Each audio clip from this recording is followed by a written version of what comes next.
The grandma of street food, a Michelin recognized restaurant in an old movie house, and how to find the best mango sticky rice. This week, we're in Bangkok, Thailand. Traveling the world to bring you delicious dishes, tasty beverages, and interesting experiences. This is the Destination Eat Drink podcast on the Radio Misfits Podcast Network. I'm Brent Peterson. Welcome to Destination Eat Drink, the travel podcast for foodies. Destination Eat Drink is the place for foodies who love to travel and travelers who love to eat. And this time, we're in bustling Bangkok for some of the world's most famous street food, rice whiskey, and rooftop bars.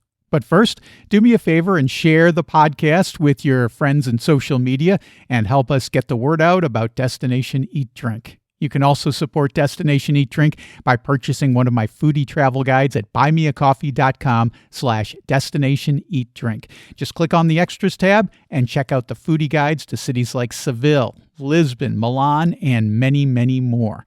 They're only $2.99 to $5.99 and cover the best things to eat and drink, as well as the coolest things to do. And your support helps Destination Eat Drink. Thank you very, very much.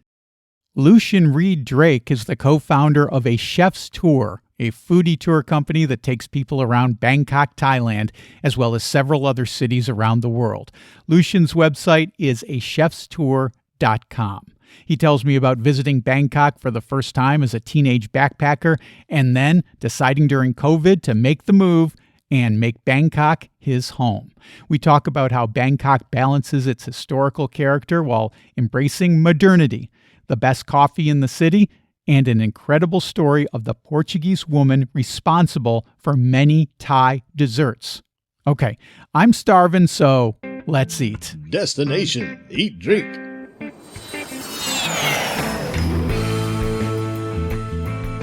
Lucian from A Chef's Tour, welcome to Destination Eat Drink. It's great to have you on the show. Looking forward to talking Bangkok. I'm excited too. Thanks so much for inviting me today. Now, I can tell from your accent that you're not a native of Bangkok. How did you end up there? Sawadee krap. Yes, I speak a little bit of Thai, but I am from sunny England myself, and I recently moved actually during the COVID pandemic. It was a tough time for everyone. In previous life, I was a tour guide, but I took the opportunity to start fresh when tourism was down during that period. And I've loved it ever since. First time I came was when I was a mere 18 years old, backpacking many years ago. But coming back has been a real renaissance, and haven't looked back. It's an amazing city to live in. It's got a lot of raw energy, and I certainly won't be moving back to England anytime soon. Well, I think a lot of people decided to, take a left turn, reinvent themselves during the pandemic. We certainly did. Sold all our stuff and moved to Portugal. So I'm with you right there, living that new dream. I want to know a little bit about Bangkok because I've never been. And I'm curious, you as a person who's lived there for a few years, besides the food, which we'll obviously talk about, what is your favorite thing or things about living in Bangkok? So Bangkok is an extremely exciting city. I remember when I first came here as a backpacker, it had that exotic allure that was different to any other city in Southeast Asia. And since coming back and now living here, it still retains that really quite chaotic and vibrant energy you see on the back streets and the corners of any soi, which is the name for street here, if you explore different neighborhoods. But nowadays, as modernity has caught up, it's got also quite sophisticated scene as well. You've got rooftop bars, you've got new condos, you've got really cool cafe culture too. So it's that combination of the old traditional back streets as well as that new, exciting, innovative future that Bangkok holds. It's really got a heady energy that I enjoy every day, no matter the traffic and the pollution. It's got some things that always keep your heart racing, that's for sure. When I think about Bangkok, I immediately think of the traditional neighborhoods and things of that nature. And then I started doing some research because I knew I'd be talking with you, Lucian. And my ignorance, I have to plead on this one. I just did not realize all the modern skyscrapers. It looks like any financial capital in the West with all of this modernity. How do you think Bangkok itself is navigating between the traditional and the modern? Yeah, it's a great question. Well, there's two parts of the city which really illustrate that contrast. Old Bangkok, as it's known, is where the Grand Palace is, and it's where many of the spiritual temples are. And this area is actually prohibited to build skyscrapers and tall condos. When you go there, it's actually one of our tours is there. You can explore the old Bangkok as it always was, and you still see, of course, the palace and the staff of the palace. So that's the original where Bangkok grew up. And then surrounding it, as soon as you enter a new district, suddenly it rises up to this prolific population explosion, which has happened in the last 40 years or so. So I think how they approach it now, that they obviously are attracting more and more people from all over the world. And they're, accommodating them in different ways by building up. But still, they've retained those sections, those districts like Old Bangkok, and they've kept those rules to ensure that the traditional heart has never left. And as I mentioned, in the back streets, if you turn away from those skyscrapers, you'll still see, especially the street food, those places which have been there for decades, and they still remain there. They're still proud to live there. So it's a really, every corner you can experience a different age of Bangkok. It's got so much variety. I'm fascinated with the idea of the street food because Bangkok is so famous for that. But right before we get into that, I just want to ask you, you mentioned speaking a little bit of Thai, and I'm just wondering, as a person who's moved to a new country and is trying to learn a new language, how's your Thai language skills? I can't imagine, I'm trying to learn a language that at least has some connection to English in the way that the grammar is put together, but I can't imagine trying to learn Thai. What's the language barrier been like, and how is your Thai language skills? Yeah, it's extremely tricky. My fiance's Polish, so I'm learning Polish, and that's hard enough with the lack of vowels and so many consonants. But when you look at Thai, it has a completely different alphabet, one which is, impossible for our Roman alphabet to understand, let alone pronounce from what you see written.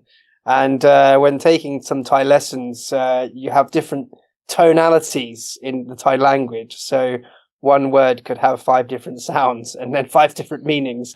So the best way to learn is really just to repeat words as much as you can and practice with your local Thai friends that I'm sure you'll meet quickly because they're an extremely friendly nation of people. But it's not easy, that's for sure. But thankfully, many Thais, they do speak quite an excellent level of English. So you get by, thankfully. But it's always nice to share a few words. Let's hop into the food aspect of Bangkok and talk about street food. This is probably what Bangkok's cuisine is most famous for, is the street food. And you guys do a really cool street food tour called Bangkok Backstreets.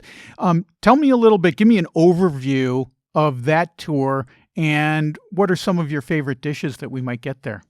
Yeah, great. I mean, Bangkok is renowned to be a mecca of street food, and it was made all the more popular by a series on Netflix called Street Food Asia, and one of the grandmothers of street food known as Jai Fai, who famously wears these huge goggles and does this wok fried crab omelette, which has now received a Michelin star, which was unheard of a few decades ago for a small street food vendor to receive a Michelin star award. Nowadays in Bangkok, it has really become the thing to do here because people are less worried to perhaps get sick, which is almost their first concern when they see street food. The lack of refrigerators, etc. But what these tours try to do is to celebrate the food cultures of the city.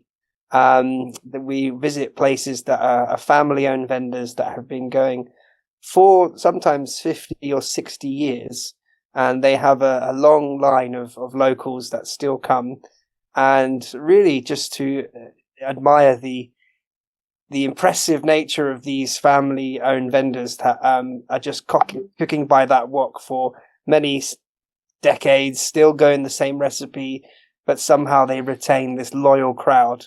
And we have our local guide team who express their passion for their food. They're definitely big foodies, but they have that navigation to take you to places you probably wouldn't be confident to go alone. So this gives you that added sense of confidence once you have a local showing you what to order and what to eat, and also introducing you to these hosts. So tell me, what is the street food culture like? Because all over the world it's different. Are we talking food stalls, food carts? Is there one particular part of the city where they're concentrated, or is it all over the place? What are we looking at when we're talking street food? Street food is scattered all over Bangkok, but there are certain areas which have bigger and busier markets, which are obviously the most popular. It's under threat in recent years because the local government are looking to shut these small stalls down, the moving food stalls, and give them a more permanent place, a little bit like the hawker centres as they're known in Singapore, to give them access to electricity, access to obviously running water, and of course in return they charge a rent, so it's a more controlled way of street food. But still, the old faithful have stayed on the streets, and often they have been in that same position on the street for so many years, and they pay a small amount to the local council. And some of the best places which are known for that is Chinatown, which is found, in many of your home cities, you have a Chinatown, but this one is where many of the Chinese Thai population had migrated 200 years ago from the Chao Phraya River. And in fact, many parts of Thai street food is inspired from this Chinese and Thai Chinese diaspora. It's amazing to think that Thailand never had noodles until the Chinese migrated and brought noodles with them. And nowadays they have still these moving street stalls, or they may just have a fixed spot. But you can guarantee they'll be staying there for another few decades because the locals love it. We love to eat out, those that live here. We rarely cook at home because the value is so good. And of course, the taste is even better. So it's a real combination nowadays, and I think they're here to stay. Whenever I do an episode about South Asia or Southeast Asia, I always look to see what the Chinese migration has been, because every time I talk to someone, I just did an episode on Seoul, South Korea, and he talked to me about the Chinese migration and their influence on Korean cuisine. And, when I did episodes on Vietnam and places like that, it's always this topic, Malaysia, this topic always comes up. And so I looked it up before I was going to talk to you, Lucian. I was like, wow, there have been Chinese people who have been coming to Thailand for 900 years, and they've integrated into the Thai populace so well, but maybe up to 14-15% of people in Thailand are ethnically Chinese of some sort. So it's fascinating to me, and I'm just wondering, from a food standpoint, you talked about Chinatown, but are there any traditional Thai dishes that you think have a real Chinese influence on them? Yeah, I mean their impact is renowned amongst Thai people. Most Thai people you meet, they have an ancestor or a family connected to Chinese tradition, Chinese culture. In fact, I think it's one of the biggest populations of Chinese outside of China globally. So with terms of the food, I mentioned noodles were a staple of Chinese diet that were brought to Thailand. So something which is known as the Thai national dish, pad Thai, does contain noodles which do have Chinese origins. But what's also interesting is the simple wok, stir-fried foods, which is so commonplace now with street food, actually was a Chinese culinary tradition that was brought by them to all over the city. So definitely the influence in how food is stir fried. So you can think of any classic Thai dish. Normally it involves a wok and some palm oil and cooking something spectacular, often with chili, although the chilies did in fact come from the Portuguese. Of course. Yeah, so they weren't so much a Chinese curation. But the tour we have, although it's in Chinatown, we like to talk about the culinary marriage of Thai and Chinese culinary traditions. So there is some Thai inspired ingredients in many of the Thai dishes, but there's usually one or two ingredients that might have come from a Chinese perspective. And when you go to Chinatown, what's your favorite thing to get? What do you always go, okay, we're going to Chinatown. This is the thing I got to get. I mean, normally I get more than one thing because there's just so many good meals there. But one of my favorites is something called kwai jab, which is a pork noodle soup. But it has a rice noodle, which when it's cooked, it rolls into almost like a pasta shape, like a fusilli shape. And with that, they add a heap of pepper, black pepper, to this crispy pork belly. And the place is actually located in an old cinema. So when you walk in, you can see some old movie posters that look like, just 20 years ago, they were still playing movies. Now it's been reconverted. And recently, Michelin awarded them what's known as the Michelin Bib Gourmand, which is not a star, but it's a listing to recognize their efforts for affordable food with excellent quality. And that's all they serve. It's just this one pork noodle dish called kwai jab. You can request the organs added to it for extra flavor, but I know many visitors are a bit nervous for that, so you can happily have it without. And it's just so good. It's definitely peppery, but sitting outside this place, looking into the cinema, it's a very special thing I like to do when I head towards Chinatown. I love the places that just serve one thing.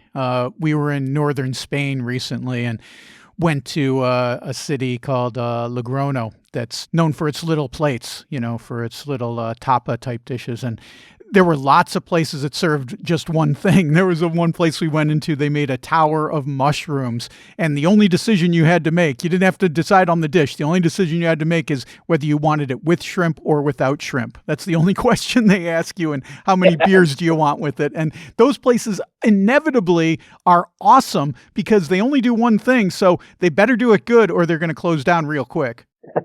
That's right. You go for the specialty. And, these days with so many special diets, it can be difficult for those that have certain requests. But in terms of the people that keep coming back, they know what specialty and they keep to the expertise. So it's renowned all over these street food places. They very rarely extend their menu past their specialty. I want to ask you about mango sticky rice because I think this is a pretty famous dish in Bangkok. And speaking of Michelin Bib Gourmand designation, and hats off to Michelin for adding this designation now. They've really widened their scope in the last several years to include places that are more, humble, I guess I would say. And there's a place that serves mango sticky rice called, I think, Kor Panish.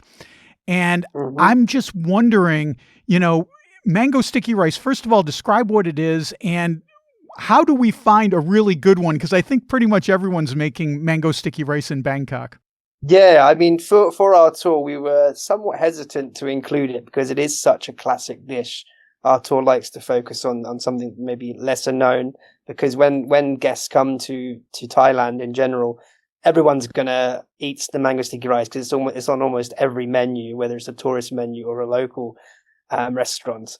But to find the best one, I mean, it's really to do with the softness of the mango and the way that they have the rice. They use fried mung beans on top of the rice, and it's drenched in coconut milk.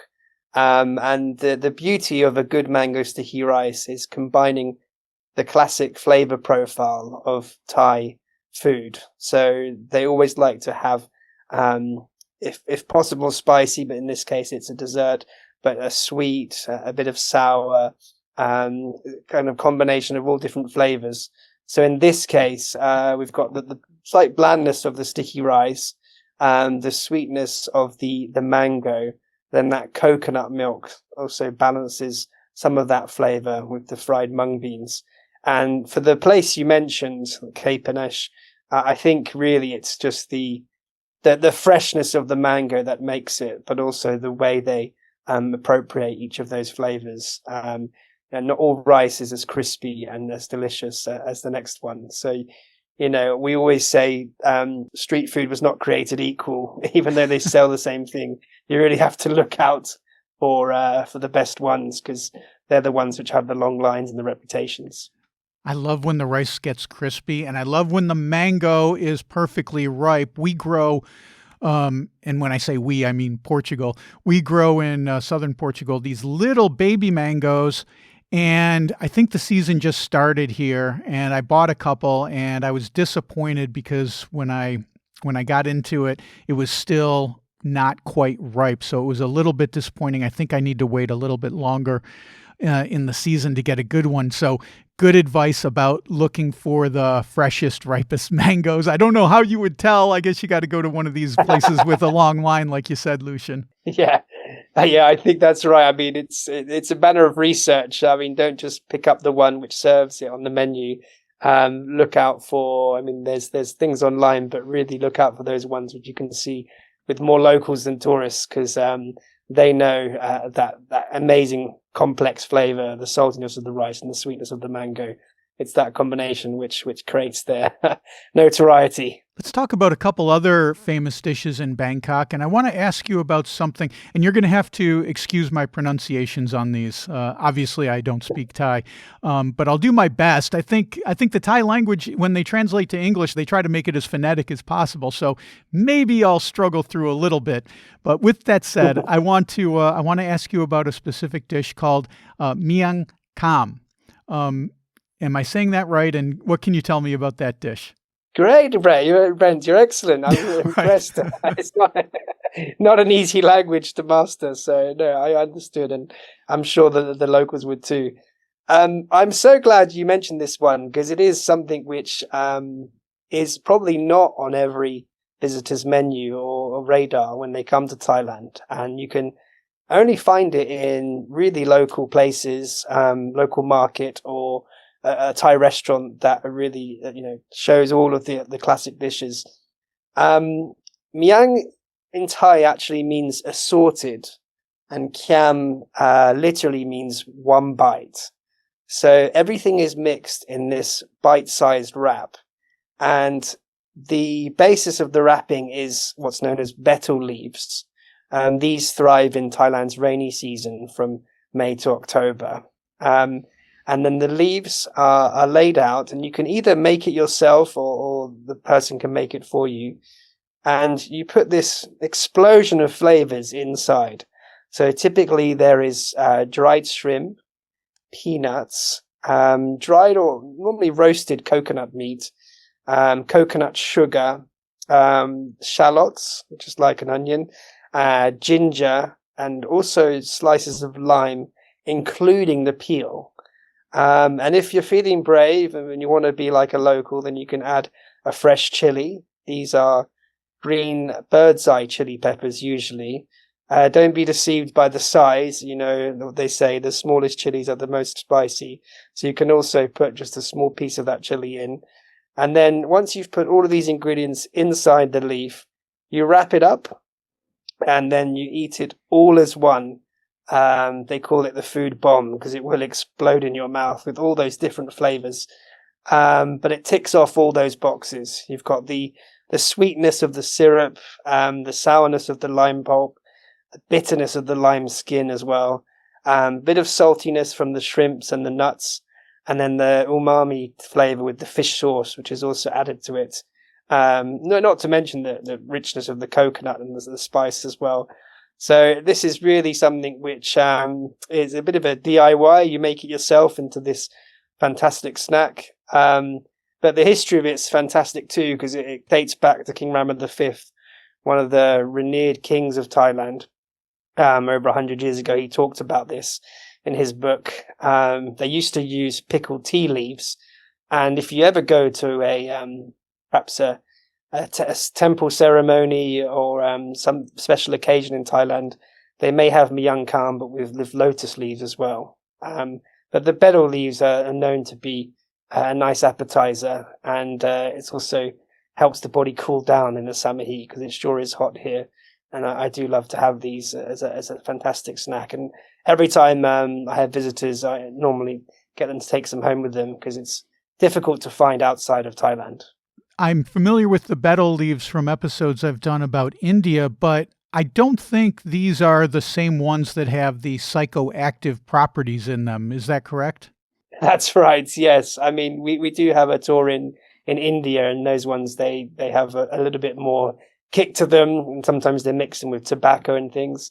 No, this is healthy, and this is not going to make you feel different other than utterly satisfied in terms of its deliciousness. Other than making your stomach happy. It sounds amazing because of all the different flavors that you're putting in there, the sweet and the peppery, and the vinegar or the sour from the limes. I would love to pop one of those in my mouth. It sounds fantastic.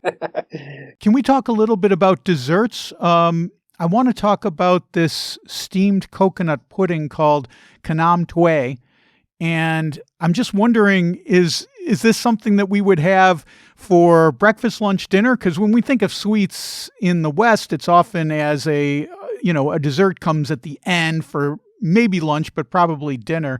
And I'm wondering, first of all, describe this dish and when would we be eating it?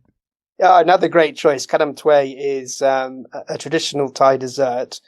It also has that mix of sweet and salty taste. It's renowned because they have these small ceramic bowls which they make them in.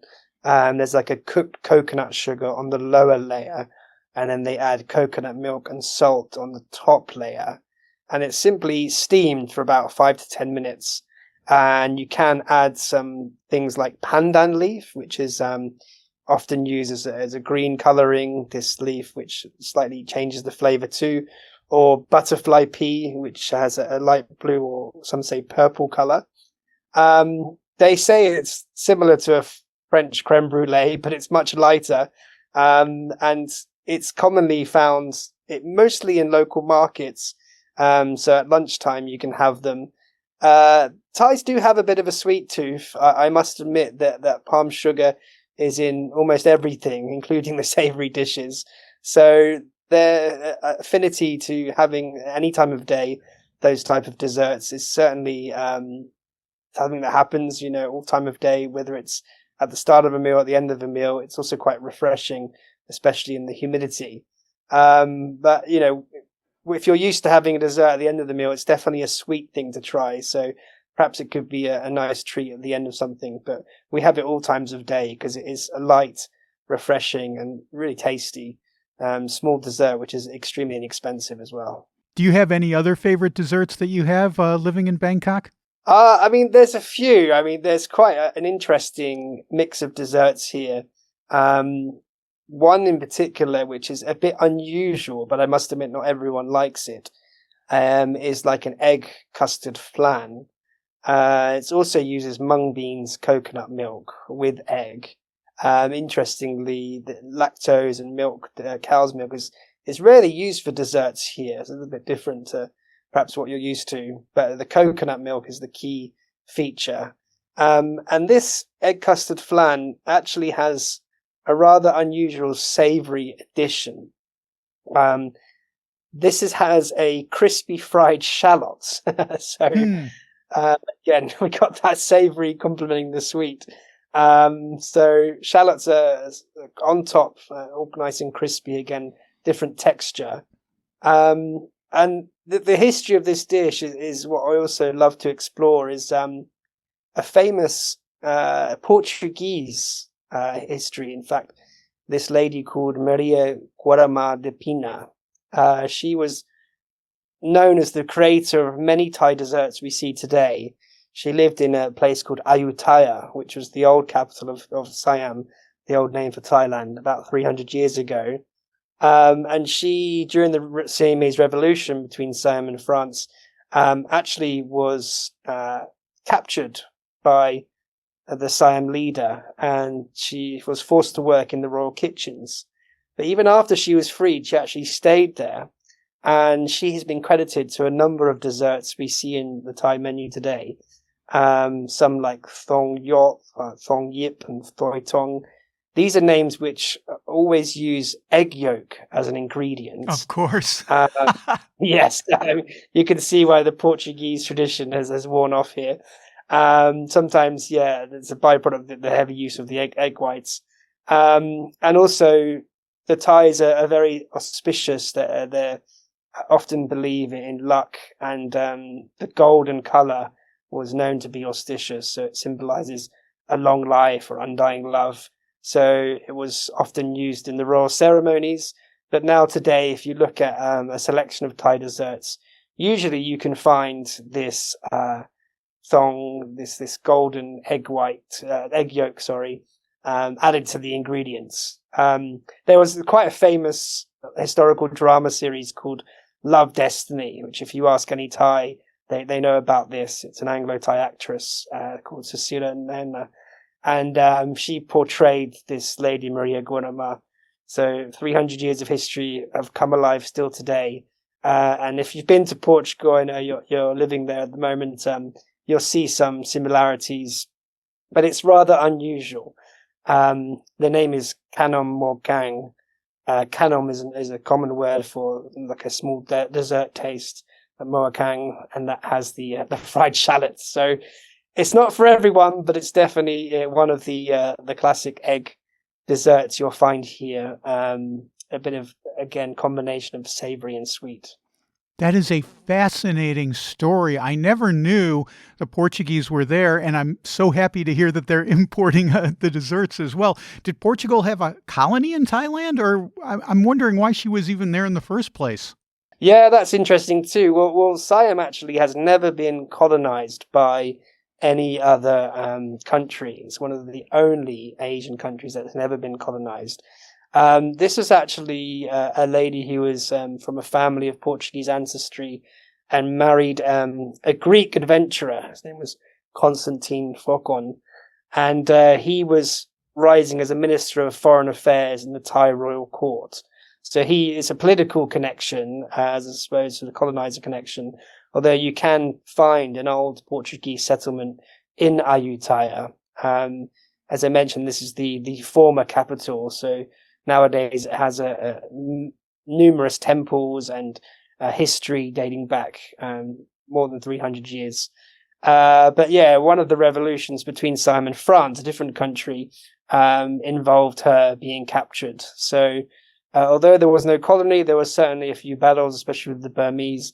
And in the midst of that, she ended up being in the royal kitchens. So it's amazing, how these culinary traditions can not only migrate, but also come from unlikely stories. Let's talk about some drinks, because whenever I talk to folks in South Asia, Southeastern Asia, I'm always kind of blown away by how coffee has taken a hold. And I'm just wondering about coffee culture in Bangkok. What kind of coffee would we be drinking, first of all? Yeah, the coffee here is a bit different, as is the tea. If you want to try local coffee beans or local tea, it would come from the north of the country, where they have mountainous hills and, of course, the coffee plantations. This is north around the Chiang Mai area, if you've heard of a city called Chiang Mai. The coffee there is quite bitter, so there's certainly an influx now of Colombian coffee, and Ethiopian coffee are the favorites. But because Bangkok in particular has this rather modern, cosmopolitan, I would say hip youth, coffee shops are sprouting everywhere nowadays, quite cool and still very inexpensive. You can get a really good coffee for just around $3 in most places, a nice air conditioned and really well designed place. So that has taken off most definitely, and yeah, you can find both international and local coffees here in Thailand. One recommendation I would really explore with your listeners is heading to Talad Noi, which is a part near to Chinatown, close to the river. The river is this artery running through Bangkok, which you should see once here. Many people that come here never see the river because they're surrounded by so many skyscrapers. But you can sit there, and they've got an old street murals there, a lot of street art. They've got like old mechanics still working out there with their old equipment, and you'll find all these old antique houses and some old temples.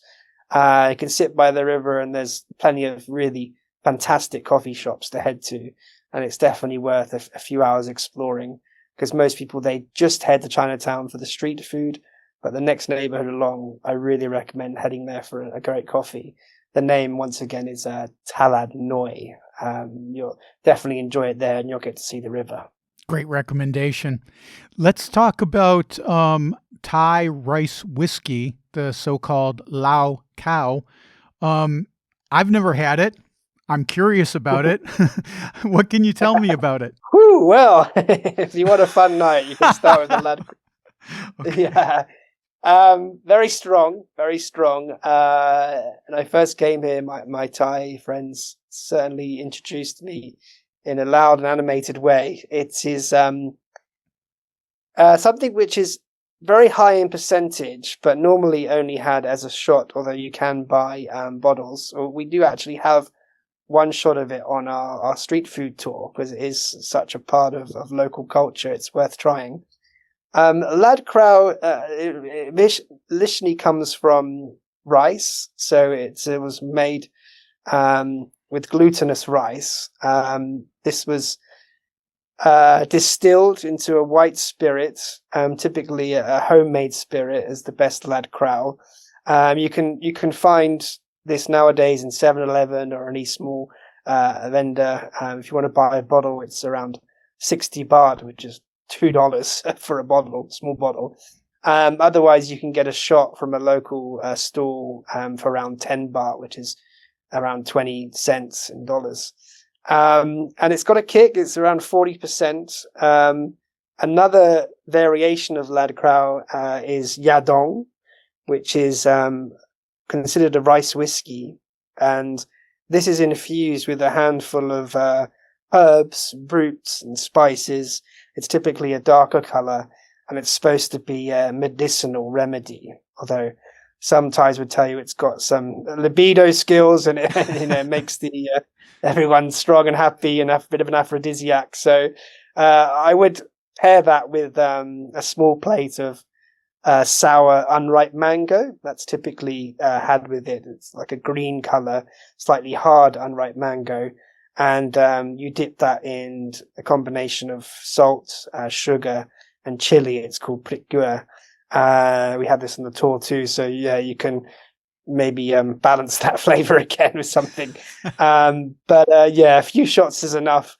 Nowadays, I know they refine it more so with molasses, which is like refining sugarcane or sugar beet juice. But the classic was always made from glutinous rice. The staple here. So try it if you dare. But yeah, it certainly gets the night and kicked off to a good start. You talked about the contrast between the traditional and the modern Bangkok. And one of the things that you mentioned earlier was these rooftop bars. And I saw an article on your website about rooftop bars, and you guys must have gone through 25 really cool rooftop bars. And this to me kind of shows the modernity of Bangkok. Can you talk about this phenomena of rooftop bars and what we could expect if we were to go visit one? Yeah, I mean, it's a rite of passage nowadays to head to at least one whilst you're here and see the sunset. With the proliferation of condominiums and hotels, there's always that space on top to put a bar and have that magnificent viewpoint overlooking the skyline, looking down at the Sky Train, which is this elevated train that runs through the city.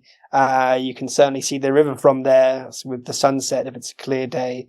It creates quite a special atmosphere.